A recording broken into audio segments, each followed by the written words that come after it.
All right, outstanding. Correct. Let's get into the meat of our IG discussion here. So, here at the IG podcast, we are passionately focused on innovation, technology, and economic development.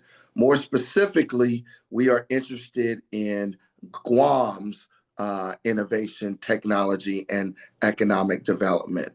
So, with the coming technological explosion of the fourth industrial revolution, um, we want to explore what is needed for Guam to succeed in this new and coming era.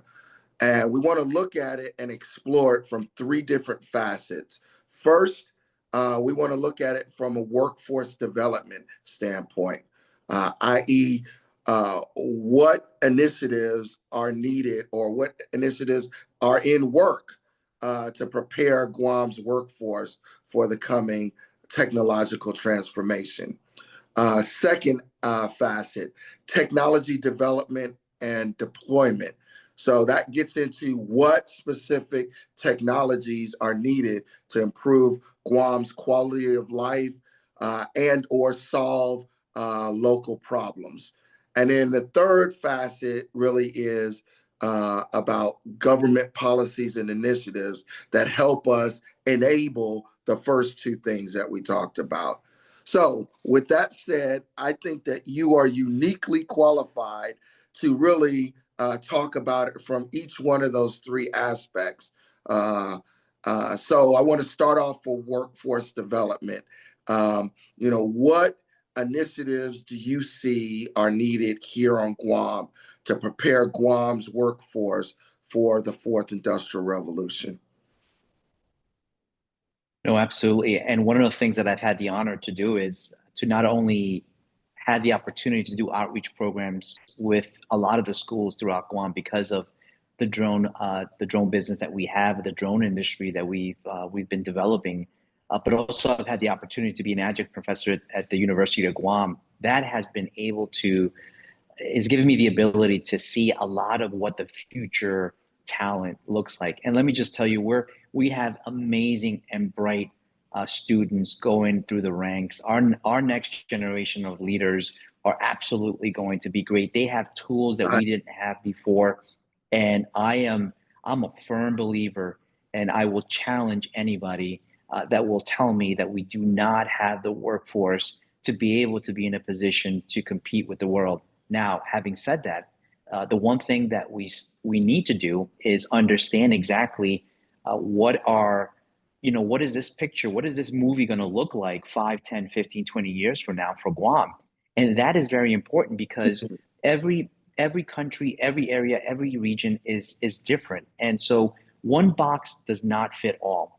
And so mm, when we look at our box, we have to really take the things that we are very strong at and see exactly how we can develop that. What's that going to look like 5, 10, 15, 20 years from now? So what can we do that would allow us to position ourselves to be right in the running with the entire world? Well, one of the biggest things that we have is the resiliency, right? So mm, our people are able to, our community is able to, get hit with a 200 mile per hour typhoon, yes. no internet, get everything knocked down. And in a second, we're able to get back up, or we're innovating on coming up with solutions to be able to go to the bathroom, get water, get food. I mean, you name it, get power, all those things. So the resiliency is very important because that plays in a very integral part on the future industries that we can develop here on Guam. And so when we start looking at future industries and the development of the future talent, I think one of the biggest things that we need to really focus on is the tech industry.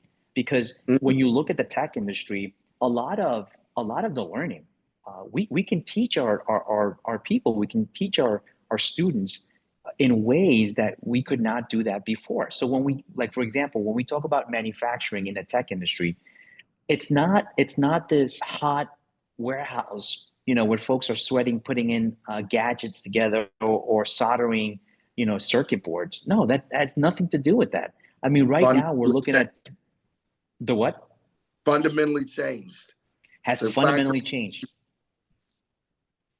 We have 3D printing, right? Everything that we're doing is autonomous. We have, with the balance between human and machine, we're able to manufacture a lot of things that weren't able to do before on the tech side. So learning is very important. So we need to believe first and foremost that we can do it. That's number one. Number two is really box out exactly what industries we want to be able to pursue on the tech side. Because when we talk about manufacturing, we should not shy away. We should really go after the manufacturing when it comes to tech products. We should be able to do them here. We're able to skill and teach our future and our future workforce to be able to get into those industries. It's completely different from what it was before. So we can train our people to be able to do that. And one of the last summits that we had a very great discussion with an engineer who said that he was taking folks that were not technically engineers, but they were teaching them engineer skills and mm, allowing them to be able to produce engineering things, but they were not engineers, but they were doing everything that an engineer would. So, but again, so we shouldn't limit ourselves to be able to, say that, well, we don't have enough engineers. No, we can train them. We can train them. The workforce development can be trained. So we can't shy away from going after tech companies for them to establish here. We have a great, and again, I have to emphasize the fact that I am confident that our next generation is ready to step up and really fill in those gaps when it comes to workforce development, when it comes to manufacturing, when it comes to healthcare, when it comes to innovative health, thinking, when it comes to entrepreneurship, and really creating these jobs and creating companies that are really going to complement what we do today here on Guam. So, but absolutely. it really comes down to having a vision. It really comes down to having a vision, Rob. Absolutely. And I get so excited to hear you say all of that because I agree with you 100%. Now, would you like to share any of the specific initiatives that maybe you're working? Like I mentioned before, you are the president of the Guam CTE chapter. So, what kinds of initiatives are you all posturing the workforce of the future? To get ready for this? Yeah, so that's a great question, and one of the things that we're trying to do is really push along the momentum that we've had in the last several weeks when we had that conference, a 3-day conference. That 3-day conference was absolutely phenomenal. It was amazing to see not only our corporate partners, but it was Mm. also amazing to see our teachers come out. So the one of the things that we're Talk trying a to do little is bit really. about. I don't know if all of the viewers are familiar with the conference. I was there, obviously, but talk a little bit about that and the importance of that, and what the demographic of the folks that were a part of that. Yeah, so we wanted to be able to bridge that gap. That's sort of the theme that we have this year. We want to be able to bridge the gap between our business partners, the business community, and our teachers. Because for those who are in a business setting, we have the ability to go out and socialize, network, exchange business cards, but the teachers don't. The teachers are Yeah. ingrained making sure that they're teaching our students, and they have certain curriculums. But one of the things that we want to make sure that the teachers know and understand is, what does the workforce look like? What Yeah. what are what are some of the things that these business partners are looking for in the students, so that they can go back to the classroom and say, do you know what? I met a telecom company this weekend, and they told me that they're looking for X type of character. And one of the things that was just absolutely, it was like the soft skills were coming up over and over again. And those are some of the things that we can't neglect. We have to go back and ensure, as much high tech as we are, the one things that we should not forget are the soft skills. So one of the things that you heard from a lot of the business partners were, listen, yeah, one of the biggest things that we're looking for in the hiring process is somebody that can show up on time. Mm. As easy as that, Rob, as easy as that. And so they're like, we can train that individual to ensure that they know exactly what we do and how to do it. But for them to have the fundamentals on being able to show up on time is very critical and very important. As easy as that. I mean, that was what was very evident on the discussions that we had between the business partners and the teachers. And the teachers were very, they got it. And they were able, at the end of the conference, they were like, I'm going to take this back to my students and make them understand how important, how critical it is. Like when the bell rings, everybody should be in class and ready to go. You're not coming in 5 minutes late, 10 minutes late, because you start building those bad practices, and they're going to carry over into your career. And the one Yeah, thing that the business partners are saying is, hey, listen, if there's one thing that I need from you, is I need for you to show up in time. So that to me was so over. I mean, it was amazing to see that, something as simple as that. But beyond that, we want to be able to show the teachers, and the demographics of who attended these the 3 day conference was, uh, thank you to GDOE, because they really sponsored the teachers, gave them the time to be able to come out and listen to our guest panelists. But the yeah, focus is really for them to understand what are the needs in the current economic market, and for them to be able to hear it straight from the industry partners and the business partners was very important.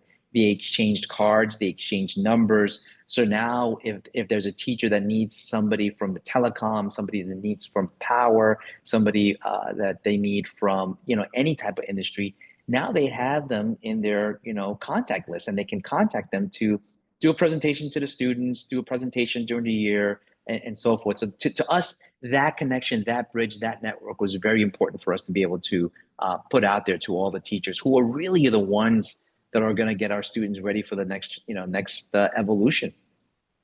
yeah. I thought that was amazing, and I actually was personally affected by it. On the 4th of April, uh, a counselor from Okadu Middle School reached out to me about coming in to be a speaker Yes. for their career day. So, I mean, again, it's already paying dividends, and pulling people in and continuing that partnership between the business community and our educators, because I think that's so important. No, absolutely. And we can't stop. And Rob, thank you so much for, giving your card out, and taking that phone call and accepting that invitation, because that is what we need to continue to do. Because, we can't do this alone. We got to be able to really reach deep into our community, our schools. I mean, we can't expect to start pulling our next generation when they are reaching 15, 16, 17 years olds. We got to start much early. We got to Yes. get them at year 4, 5, 6. Get them excited, because one of the things that I also want to be able to promote, and it's a selfish thing for me, and one of the things that I try to do is everything that I do, I ask and I promise that all my students that I'm going to teach you everything you need to know to be successful in logistics and supply chain. But the one thing that I want you to do is, please just give me a shot and do not leave the island. Give me a Mm, shot. Give us a yes. shot. Give Guam a Yes. shot. Yes. When you graduate, give us a shot before you start looking outside. But we have to be able to create a vision as well, because it's And we one got to thing have saying something to it. offer Uh, them. exactly, exactly, Rob. But that's 1,000% correct. We have to have something to offer to them.